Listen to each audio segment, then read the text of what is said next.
राधे राधे दोस्तों, श्रिया की रसोई में आपका स्वागत है। आज श्रिया की रसोई में बन रही है बर्फी, वो भी बिना चाशनी के, ना एक तार ना दो तार।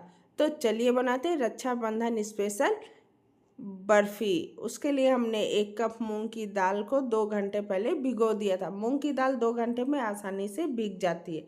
इसको हमने 3 से 4 पानी में अच्छे से धो लिया है। अब हमने इधर गैस पे चढ़ा दी है एक भारी तले की कढ़ाई।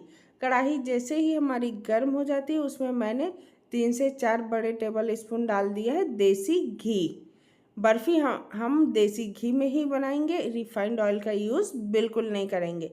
तो घी को गर्म होते ही हमने मूंग की दाल का पानी निकाल के उसको डाल दिया है और चलाते हुए इसको भून लेंगे। शुरू शुरू में ये दाल तो कढ़ाई में चिपकेगी क्योंकि गीली रहती है। जैसे जैसे ये पकने लगेगी, कढ़ाई भी छोड़ने लगेगी और घी को भी छोड़ने लगेगी। तो 4 से 5 टेबल स्पून घी में हमारी ये मूंग की दाल की बर्फ़ी बनकर तैयार हो जाएगी। इसमें हमको चाशनी भी नहीं बनानी, तो चाशनी का झंझट ही नहीं रहता कि एक तार बनानी कि दो तार। तो इस तरह चलाते हुए हम मूंग की दाल को अच्छे से भून लेते हैं जब तक ये तली को ना छोड़ने लगे और घी को रिलीज़ ना करने लगे। मैंने ये बर्फ़ी जब घर पे बनाई तो घर वालों को यकीन ही नहीं हुई कि मैंने इसको मूंग की दाल से बनाई है। तो चलाते हुए इस बर्फ़ी को हम अच्छे से भून लेते हैं और देखिए घी इसने रिलीज़ करना शुरू कर दिया है। तो अब इसको हम प्लेट में निकाल के करेंगे ठंडा। और जब तक ये सारा प्रोसेस कर रही हूँ तब तक आपसे प्यारी सी विनती भी कर रही हूँ, रिक्वेस्ट कर रही हूँ, अगर आपको मेरा वीडियो ज़रा भी पसंद आता है तो लाइक सब्सक्राइब कर दीजिएगा। बेल आइकन दबाना बिल्कुल मत भूलिएगा, जिससे आने वाली वीडियो की नोटिफिकेशन आपको सबसे पहले मिल जाएगी। आप वीडियो तो बहुत देखते हैं पर लाइक सब्सक्राइब करने में कंजूसी करते हैं, तो प्लीज़ चैनल को लाइक सब्सक्राइब कर दिया कीजिए। इसका दाल को हमने निकाल के अच्छे से ठंडा कर लिया। अब इसको ग्राइंड करके पाउडर बना लेंगे। आप चाहे तो इसकी बर्फ़ी बना लें, आप चाहे तो इसके लड्डू बना लें, जो आपको पसंद है आप वो बना सकते हैं। पर बर्फ़ी भी बहुत अच्छी लगती है मूंग दाल की। तो इस तरह इसको हमने अच्छे से ग्राइंड कर लिया और एकदम फाइन पाउडर बना लेंगे। जब आपने ये हेल्दी तरीके से मूंग की दाल की बर्फ़ी बनाई तो लोगों को यकीन ही नहीं हुआ कि हमने इसको मूंग की दाल से कुछ ही बेसिक सामान से बनाकर तैयार कर लिए। बहुत अधिक इसमें हमको चीज़ों की आवश्यकता भी नहीं होती, झटपट बन भी जाती है और 1 हफ्ते तक ये बर्फ़ी ख़राब भी नहीं होती। तो देखिए हमने मूंग की दाल को डाल दिया उसी कढ़ाई में जिसमें हमने घी बचा हुआ था और एकदम फाइन पाउडर बनकर तैयार हुआ है। तो दाल को डाल के हम इसको हल्का भून लेंगे। आप चाहें तो इसका कलर और डार्क भी रख सकते हैं। जब तक हम दाल को भून रहे हैं तब तक इधर हमने एक केक टिन ले लिया, उसमें हम बर्फ़ी जमाएंगे। आप कोई एक थाली प्लेट कुछ भी ले सकते हैं जिसमें आप बर्फ़ी आसानी से जमा सकें। तो इस तरह से उसमें हमने घी लगा के ग्रीस कर दिया है। और ये 1/2 कप मैंने शक्कर ले लिए।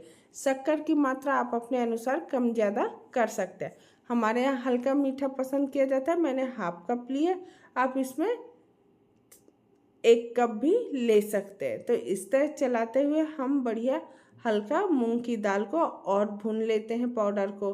अगर आप इस तरह मूंग की दाल का पाउडर बनाकर भूनेंगे तो आपको बहुत टाइम लगेगा, क्योंकि मूंग की दाल का जब पाउडर बनता है या गीली मूंग की दाल को जब आप भूनते हैं तो उसमें घी की मात्रा बहुत अधिक लगती है। तो इस तरह कम घी में हमने देखिए झटपट ही मूंग की दाल की एकदम दानेदार बर्फी बनाकर तैयार कर लिए। और जैसे ही हल्का भूनने के बाद हमने उसमें डाल दी है 1/2 कप शक्कर। आप चाहें तो दाल को हल्का गोल्डन और कर सकते हैं, पर मेरे यहाँ इतना गोल्डन बहुत अच्छे से पसंद किया जाता है। और ये दाल पकी हुई है, आप ये मत सोचिएगा कि दाल कच्ची है। दाल हमने भिगो के पहले अच्छे से भून ली, उसके बाद पीस के भी हमने हल्का इसको भून लिया। अब इसमें मैंने 1/2 कप शक्कर लिया, उसी कप से मैंने 2 कप पानी डाला है। पर पानी मैं एक साथ नहीं डालूंगी, थोड़ा थोड़ा करके डालूंगी। एक साथ डालने में इसमें लम्स गुठलियाँ पड़ सकती हैं।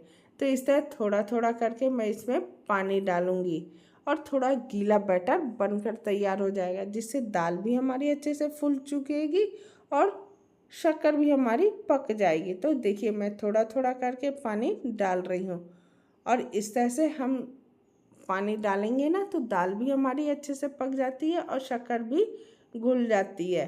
तो इस तरह थोड़ा थोड़ा करके पानी हम डालते जाएंगे। आप चाहें तो पानी की जगह इसमें दूध का प्रयोग कर सकते हैं, पर दूध डालने से क्या है, ये हफ्ते भर में ख़राब होने लगेगी। दूध की चीज़ें हैं तो 3 से 4 दिन चलती हैं, पानी से बनाएंगे तो ये हफ्ते 10 दिन खराब बिल्कुल नहीं होती। तो देखिए चलाते हुए हम इसको बढ़िया अच्छे से मिक्स करते हुए पका लेते हैं। अब इसमें हमने पानी अब बिल्कुल नहीं डालना है क्योंकि ये डोर फॉर्म पे आ गया। चलाते हुए हल्का इसकी भुनाई कर लेंगे। 1 से 2 चम्मच अब इसमें हम घी डाल देंगे, जिससे ऊपर से घी डालने से ना सोंधी सोंधी खुशबू आने लगती है। तो इस तरह 1 से 2 चम्मच हम घी डाल के लो फ्लेम पर इसकी भुनाई करेंगे। सारा मूंग डाल के बर्फ़ी के लिए हमको लो फ्लेम ही रखना है, हाई फ्लेम पे बिल्कुल नहीं भुनना है, नहीं तो वो तली में लगने लगेगा। तो इस तरह चलाते हुए हम मूंग की दाल की बर्फ़ी को अच्छे से भून लेते हैं और एकदम डोर फॉर्म पे जमने के लिए ले आते हैं। तो देखिए कितना बढ़िया ये डोर फॉर्म पे आ चुका है जमने के लिए बिल्कुल। अब ये तैयार है क्योंकि ये आपस में समिटने लगा है। इसमें हमने चाशनी बिल्कुल नहीं बनाई। अब 1/2 टेबल स्पून मैंने इलायची पाउडर डाल दिया है फ्लेवर के लिए। अगर आप पसंद करते हैं तो डालें, नहीं तो आप स्किप भी कर सकते हैं। उसको भी अच्छे से मिक्स करके एकदम डोर फॉर्म पे हमने इसको ले आया है। अब इसमें हमको देरी नहीं करनी है। अब फटाफट हमने जो टिन तैयार किया था उसमें हम इसको डालेंगे और इक्वल फैला देंगे डोर फॉर्म पे, क्योंकि जितनी देर करेंगे उतनी देर में ये सेट होने लगेगी। तो इस तरह चम्मच से मैंने चारों साइड बराबर करते हुए इसको फैला लेंगे और इसको कर लेंगे ठंडा। ठंडे होने के बाद ये अच्छे से सेट हो जाएगी। तो देखिए हमने चम्मच से अच्छे से फैला दिया है। दाल है, गरम है, इसलिए हाथों में जलने का डर है। तो इस तरह फैला चुके हैं। आप चाहें तो इसके ऊपर ड्राई फ्रूट भी डाल सकते हैं, पर मैंने इसके ऊपर एक ख़ास चीज़ डाल के डेकोरेट की है। तो ये मूंग की दाल की बर्फ़ी लग रही है मार्केट वाली, बिना मावा, बिना बेसन, बिना मिल्क पाउडर के झटपट बनकर तैयार हो गई। किसी को यकीन ही नहीं हुआ कि ये बिन मावा की बर्फ़ी बनी है। जब ठंडी हो गई हमारी बर्फ़ी आधे 1 घंटे में, और देखिए कितने अच्छे से सेट हो चुकी है। तो अब हम इसमें लगा देंगे ऊपर से चांदी का वर्क, जिससे देखने में ये बहुत सुंदर लगेगी। तो इस तरह से हमने चांदी का वर्क लगा दिया। अगर आपको चांदी का वर्क ना पसंद हो तो आप स्किप भी कर सकते हैं। आप इसके जगह ड्राई फ्रूट्स भी बारीक काट के डाल सकते हैं। पर बर्फ़ी को सुंदर दिखाने के लिए, मार्केट का लुक देने के लिए हमको चांदी का वर्क लगाना होता है। अब बीच से मैंने इसको कट कर दिया है और पतले पतले लंबे लंबे स्लाइसेस में कट के। बर्फ़ी की साइज आप अपने अनुसार स्क्वायर, लंबे, जैसी पसंद है वैसी कट कर सकते हैं। बहुत पतला नहीं कट करना, आधा इंच से थोड़ा बड़े में कट करना है। और देखिए हमने सारी बर्फ़ी को कितने अच्छे से कट कर लिया है। देखने में लग नहीं रहा कि इसको हमने मूंग की दाल से बनाया है। एकदम सॉफ्ट, मुलायम, जालीदार और बनकर तैयार हुई। और कितनी मुलायम सॉफ्ट बनी है ये बर्फ़ी हमारी, अब बनकर तैयार हो चुकी है। तो आप भी इस रक्षाबंधन झटपट एकदम हेल्दी तरीके से मूंग दाल की बर्फ़ी बनाएं, खाएं और अपने भाई को भी खिलाएं, क्योंकि बाहर की मिठाई में कितनी मिलावट होती है वो तो आप सभी को पता है। तो इससे घर पे जब बन जाएगी हेल्दी तरीके से मूंग दाल की बर्फ़ी, वो भी बिना चाशनी के, बिना उसके, तो अगर आपको मूंग दाल की बर्फ़ी पसंद आ जाए, लाइक सब्सक्राइब कर दीजिएगा। कमेंट बॉक्स में लिखना मत भूलिएगा कि मूंग दाल की बर्फ़ी की रेसिपी आपको कैसे लगी। धन्यवाद।